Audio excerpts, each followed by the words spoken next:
Kas patikėjo mūsų skelbimu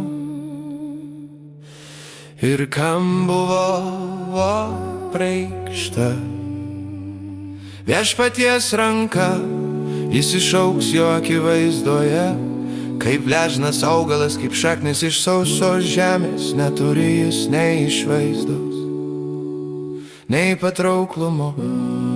Kai žiūrime į jį, nėra jokio grožio, kuris mus prie jo trauktų. Jis paniekintas ir žmonių atmestas, skausmų vyras negali pažinęs. Mes slėpėme nuo jo savo veidus, jis buvo paniekintas ir mes jį nieku laikėme.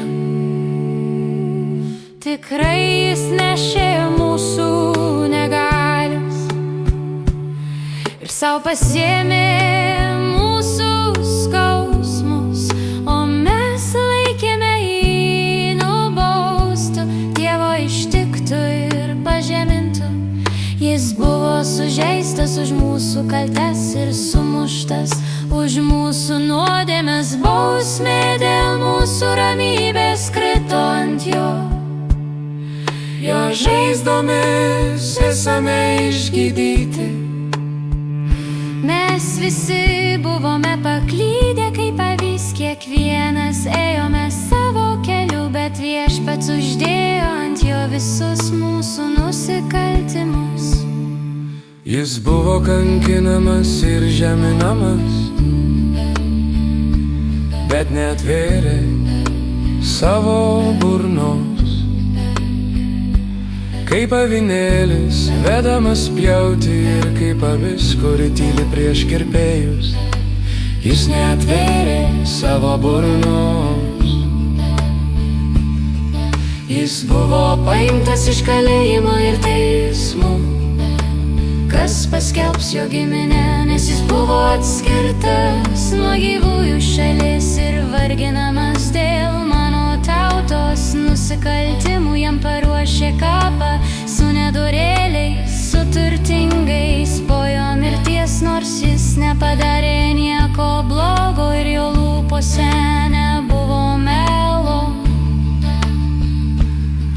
Bet viešpats panorėjo jį sumušti, jis atidavė jį skausmui. Kai tu padarysi jos sielą auką, už nuodėmę jis matys savo palikuonis, jo dienos bus prailgintos ir jo rankomis viešpaties valia bus įvykdyta.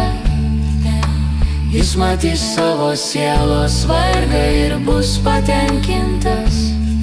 Per savo pažinimą mano teisusis tarnas nuteisins daugelį, nes jis neš jų nusikaltimus.